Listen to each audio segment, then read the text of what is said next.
бензин шатхуунтай холбоотой олон асуултууд бас ирж байгаа. Тэгээ та бүхэн мэднэ, манай улс бол Сингапурын биржийн үн суурилсан тогтолцоогоор шатхуунаа худалдаж авч ирсэн.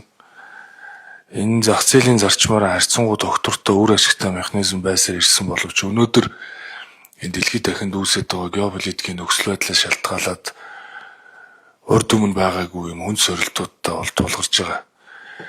За Ормузын хоолой орчимд үүссэн энэ докторгүй байдал бол дэлхийн эрчим хүчний зах зээлд хүчтэй цохилт өгж байна. Түүнээс болоод энэ түүхий тос бэлэн бүтээгдэхүүний үнийг бол огцом хөөрөгдөж байгаа. Тэгэхээр нөхцөл байдал хэр зэрэг хүндрэхийг бол бид хэлж мэдэхгүй.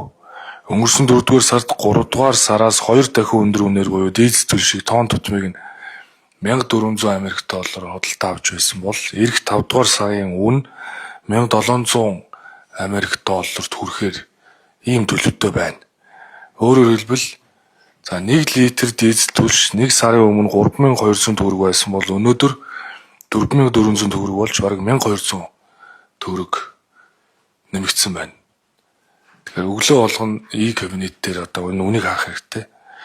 За 5-р сард бол 1 литр дизель төлш за бараг $6400 болж өсөх магадлал үүсэж байгаа.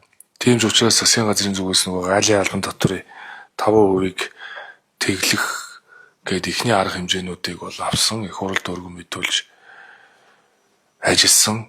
За мөн яг энэ үеэр бол аж үйлдвэр эрдэс соёлын сайд Гонгорын дамжин нэмийг ажлын хэсгийн бүрэлдэхүүний хамт Оросын холбооны улстай нэн яралтай хэлцээрийг томилж явуулсан. За Казахстанд мөн ерөнхийлөгчийн айлчлалын үеэр бол дамжин нэм сайд бас ажиллаж байна. За одоогийн байдлаар бол авж байгаа мэдээлэлээр бол Оросын холбооны улсын холбогдох албаны хүмүүстэй уулзсан эрчимтэй яриа хэлцээр бол эхлүүлсэн. За энэ уулзалтуудын үр дүнд бол яг одоо техникийн ажлын хэсгүүд бол Оросын холбооны улсад хуралдаж байгаа. Тэгэхээр эцсийн мэдээ бол аваагүй байна.